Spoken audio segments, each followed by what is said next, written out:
Welcome to Business Beyond Borders, the go-to podcast for CPA firms seeking transformative insights. I'm your host, Laurence Whittam, and with each episode we'll uncover key insights, best practices, and invaluable resources tailored for CPAs. From trending strategies to diving deep into outsourcing and offshoring, our experts will help in all areas of your business. Hey everybody, and welcome back to Business Beyond Borders.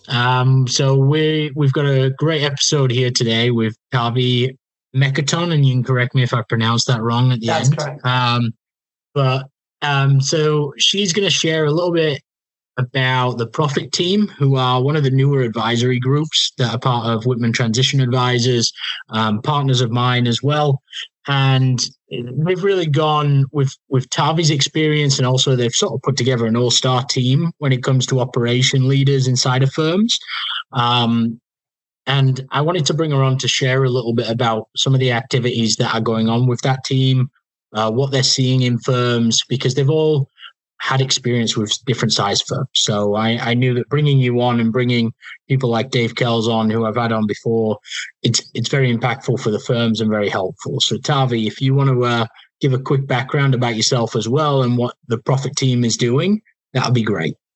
Sure. Thank you, Laurence. And I appreciate the invitation to share with you today.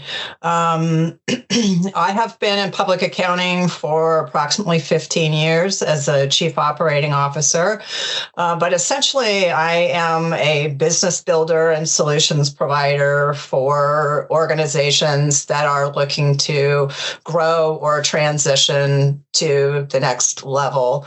As a member of the Profit Team for WTA, we look at organizations that are hoping to remain independent. In other words, they want to focus on that growth and sustaining, the level that they have now and moving forward. And so as a chief operating officer, I have been there. We grew our firm from, a $4 million to a $10 million firm over time. And it's basically creating a strategic plan. Where do you want to go? How do you want to get there?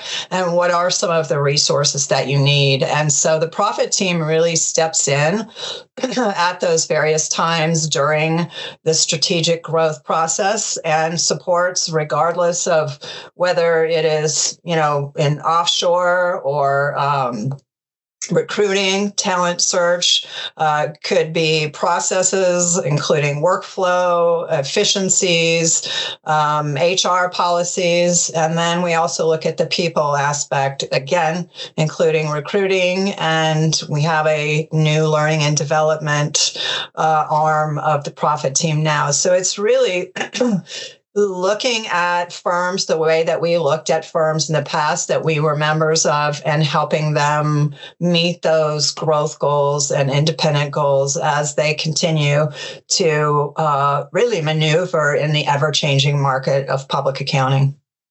I think it's a very important piece to bring up, that obviously a lot of discussion, a lot of change in the market is happening, a lot of conversations around obviously the private equity getting involved, right? So a lot of firms are on the fence of, do I need to specifically be acquired, right, in order to even compete anymore?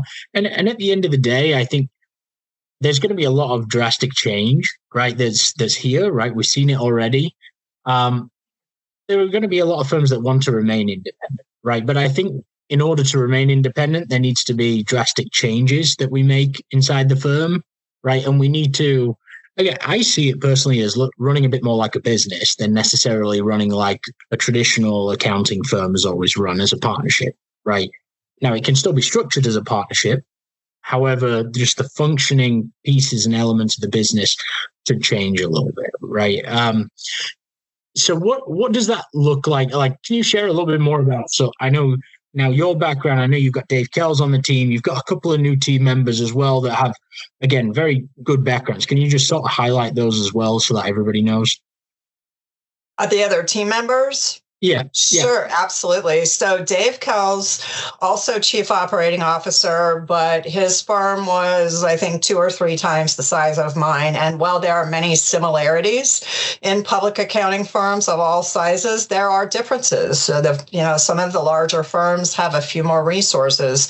I would say mainly the small to medium-sized firms, they really need those extra resources, again, on the people, process, and technology side of things, because they are focused on running their firm and really ultimately servicing their clients. So Dave Kells, really great mind. He spent many, many decades in public accounting. And then the other folks that are part of our team are under the people and the technology. So on the people side of things, we have Mary and we have Jason, who are both in learning and development. As far as bringing in onboarding, creating learning and development for new team members or existing team members, Jason is amazing. And really, I think Mary understands the value of retention and really long-term engagement of team members, because that, I think, I could argue, is probably the most important asset, is the team members that are working in the firm.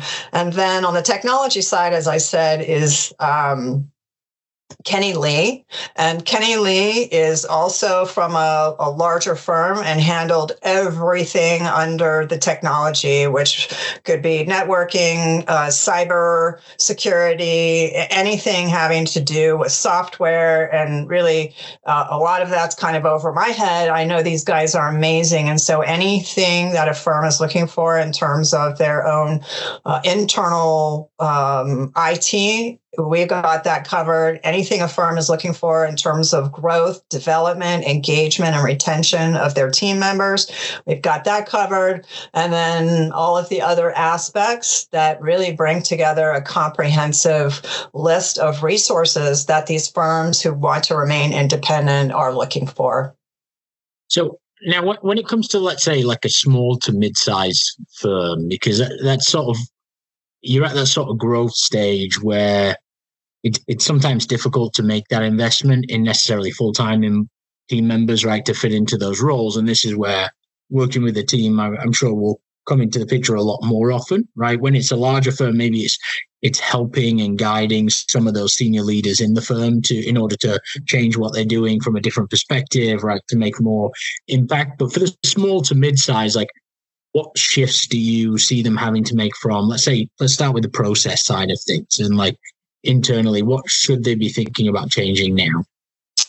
Well, in terms of process, we certainly can't emphasize efficiency more than ever before. And, that's why firms are looking at AI. They're looking at different types of software. They're looking at different ways in workflow to expedite, serve their clients, and streamline all of these processes. I would say, Laurence, the biggest focus that small to medium-sized firms have is really trying to do everything. And it's so important to make priority a focus for firms that have, they're just putting out fires every day, and they're looking at ways to improve. And you can either be proactive or reactive. And again, we come in and we help you look at being more efficient. How can we support the administrative, the operational staff? How can we connect the dots on the technology side of things that bring faster, better service to our clients? And so hopefully that answers your question. It's ever changing, as you say. And keeping up with that is a challenge for people who already have 100 other jobs. Yeah, and I know we discussed offline the other day, more so to do with, again, a bit of that vendor management side of things as well, right? You've got the technology aspect, but a lot of firms are using different vendors from a technology perspective, right? They're using then multiple vendors when it comes to even outsourcing and offshoring, right? And it really goes down the gamut. And a lot of the times they're not fully utilizing some of these engagements, right? So where does that come in? I know that with your, again, small to mid-sized firm that you were with, right? You'd mentioned that a lot of that vendor management aspect sort of came up sort of on a daily basis. And it was really, you had to essentially come up with a reporting structure that worked for your firm, right? In order to track everything that was going on. Right, right.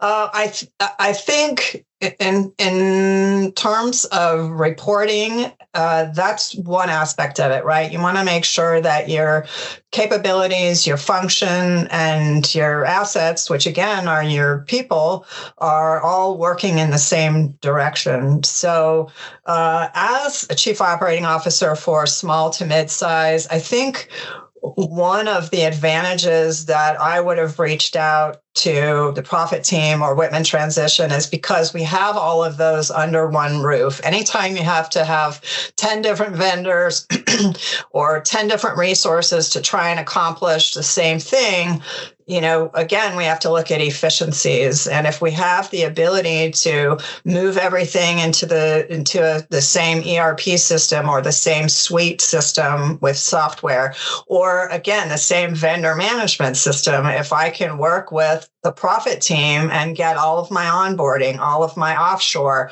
all of my recruiting and talent management, that would have been a choice that I would make because it's much more efficient that way. Otherwise, again, I'm talking to 10 or 12 different people. And in the smaller firms, maybe you have someone like myself as chief operating officer, or maybe at the end of the day, the partners are even doing that. And so that right there is an opportunity where we can bring efficiency to the whole system, whether it's one person working with one vendor, such as a profit team, or it's multiple partners who probably are not spending their time at their highest and best value to the firm. And now, and this is sort of somewhat, is it like a fractional basis how you're selling the profit team on that sense, right? And essentially they come in, you're going to assess in a firm like what the requirements are. Again, some firms may need more help and more tracking and more reporting help, right? Others may need more training help, right? Developing training programs internally. So you're essentially going in, looking for the gaps, and then putting the right person in place or people, right, within the profit team in order to help fractional. That's exactly right, Laurence. I would come in as a fractional chief operating officer and do the same thing that I did for my firm before. I would not only provide my expertise as the primary person whose job it was to help create that strategic plan, help align the strategic initiatives, to track the key performance indicators. And then wherever we had those opportunities, wherever we had those gaps after the assessment, usually I can tell where they are just by talking to the managing partner or the leadership. We are not only act as a fractional person in that position if that's what they need, or we support an already existing team. But more importantly, as you point out, we bring our team, such as yourself for offshoring, or Kenny for technology and software. So depending upon what the priorities are for that firm, we help them align those priorities. If they have a strategic plan, we take a look at it and we bring in our expertise as coordinators and leaders in the operations side of things, but also we have a team behind us who can actually implement and execute some of the things that the firms need. So, and one of the elements, again, when it comes to being in that COO role, right, I'm always a big proponent of with the firms that have a COO or the firms that have somebody in that type of role, at least, especially when it came to that people side of things, whether it was outsourcing, even using sort of contractors within the US, whatever the case is, being on top of, again, tracking, reporting, managing those team members, making sure expectations and responsibilities were clearly set so that they were because they weren't in the office. So it became a lot more difficult for partners and for accountants to necessarily handle the workflow in a lot of cases. What was your experience with that? Because you've been part of a firm that did do the offshoring, right? I'm sure you probably used contractors at some point as well. You may have used fractional people, right, all over the US. So what did it look like from a small to mid-sized firm, right? And what were some of those things that you implemented and you helped oversee that other firms can do if they're looking at that right now? Sure. So I will say there's great advantage to having the offshore team, um, for a number of reasons, because you can have them support during busy season, or you can bring them in as a short-term or long-term employee. You can eventually or ultimately make them part of your team. So I think really the flexibility of the offshoring options was great for us. And once we understood that they could add at different levels, whether it's a preparer or a reviewer. And we had a centralized person to work with in these offshoring communities. The communication connection between our firm and the team on site and their firm and their team offsite was probably the biggest advantage. And if I had it to do over again, we might have a smoother transition into making a complete team together, whether it was we all had training together or we all had the same onboarding, even though they weren't in the building, but really connecting that culture and making everyone feel as though they are part of an on-site team, even though they're not there. But there were a number of great advantages to it. I think we had a good experience with it. I would say one of the challenges is understanding how to communicate with your clients and the forms that need to be used and some of the things that need to be done. But once that is taken care of, and we always help firms with that as well. If you're hoping to get into offshoring, we can complement whatever you're doing now with more, work with Laurence. But I think once you get over the initial sort of reticence from your clients, it's really one of the best things that has happened to public accounting. And it allows us to serve the clients better, to streamline the work, to have a bigger team that's more cohesive. And so I think we had a great experience with it. And if it's done properly with someone's help like yourself and following the guidelines that you set forth with the AICPA, it can be a great advantage to many firms.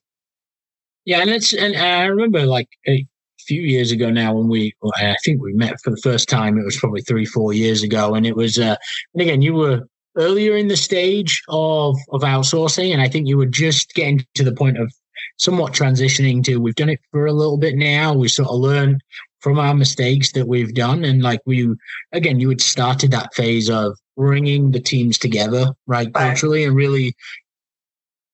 You've tested it, you've seen it, you've tried it, and then it became more of, okay, we found the people that work, right? The vendor that works for us that we can see as a partner. And then you went towards more of a, okay, these are our team. This is our team now, right? That's more of an employer of record model, which is cool.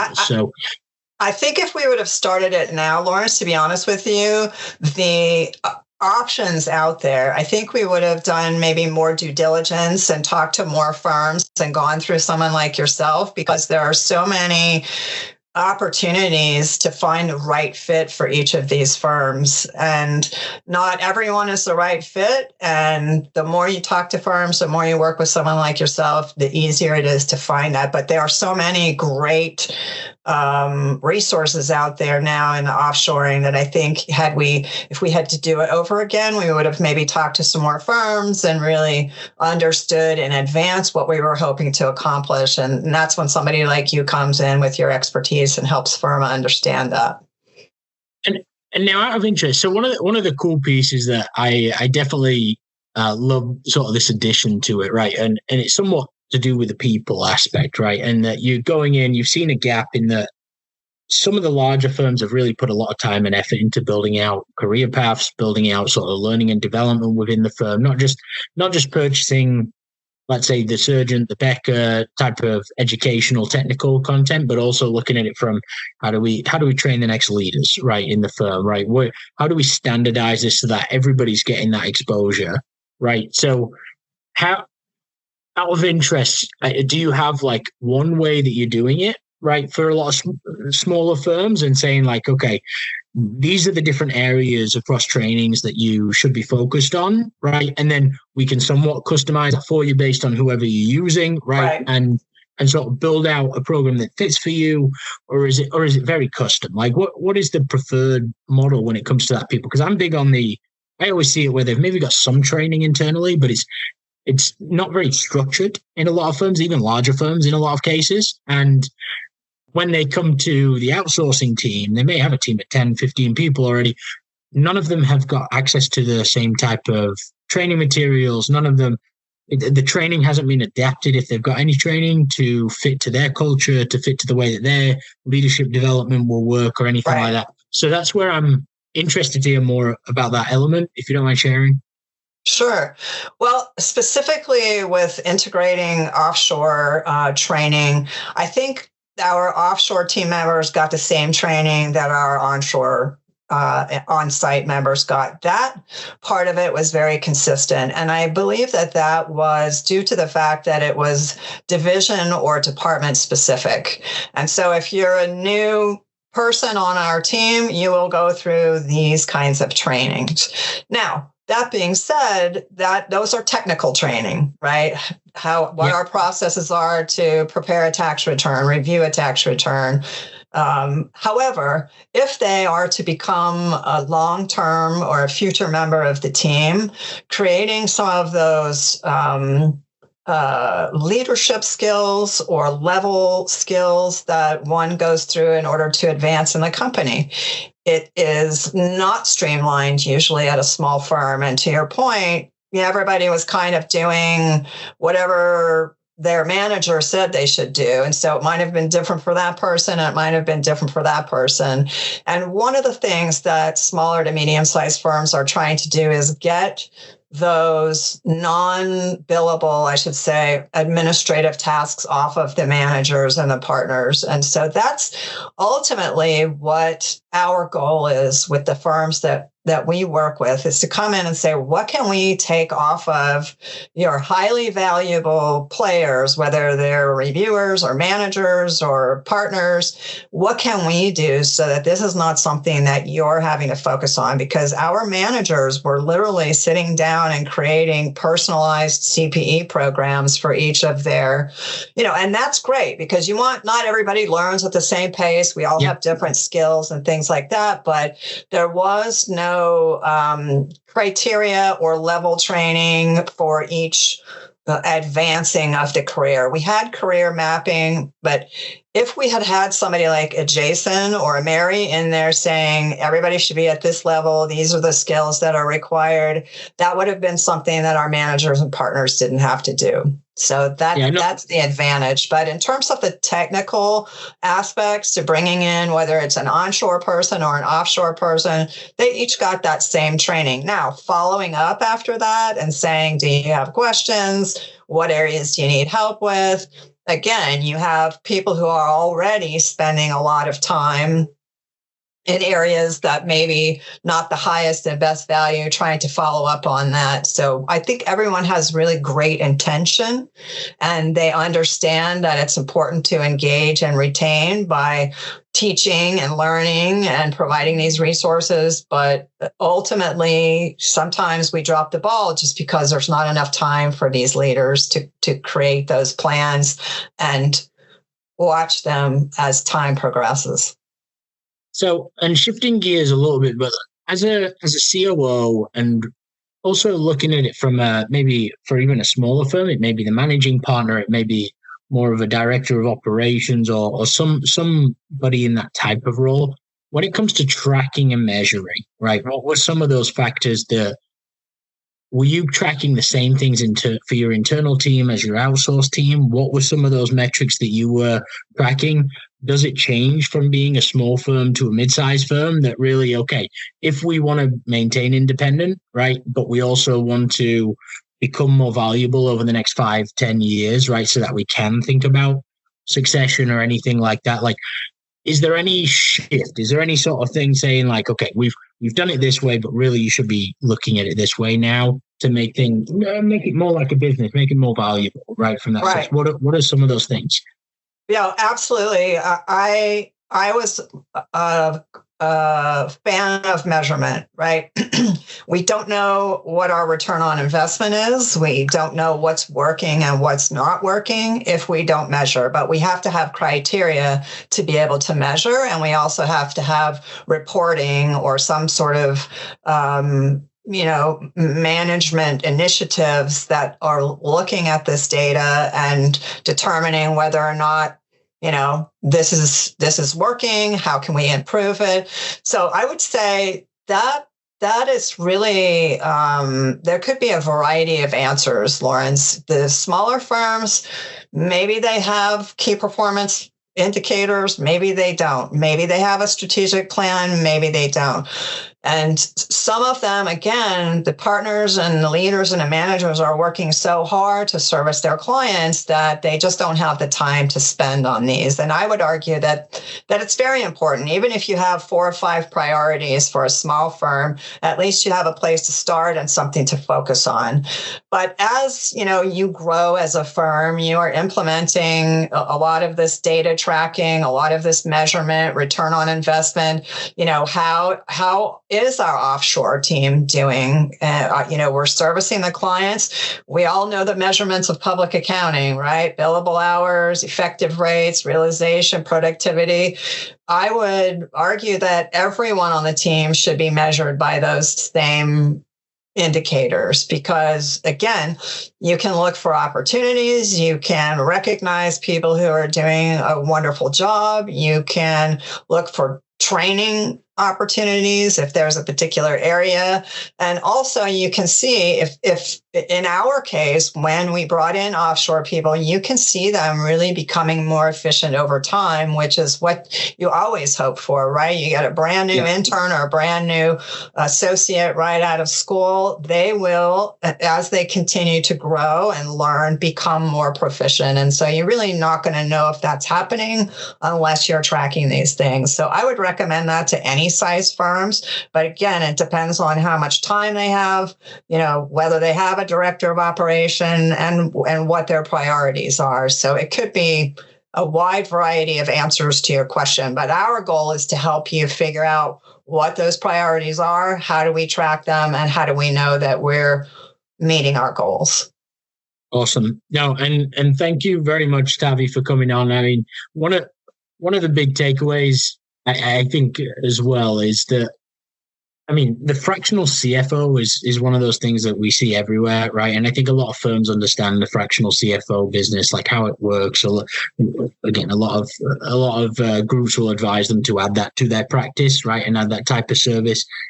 I don't see the fractional COO as much and as commonly being utilized, especially across firms. In a lot of cases, there are some independent consultants, there are some consultants helping, but then it's really just the vendors, right? But the difference is it's more that you guys have been in that COO role now, right? So there's actually a group that is doing it, which I think will be hugely impactful, right? And I think there's other consulting groups focused on certain areas like leadership and development. Right. But this is really going in and getting your hands dirty to some extent to understand it and be part of their team and sort of build it with them. Right. Whether it's a larger contract or whether it's a smaller contract. Right.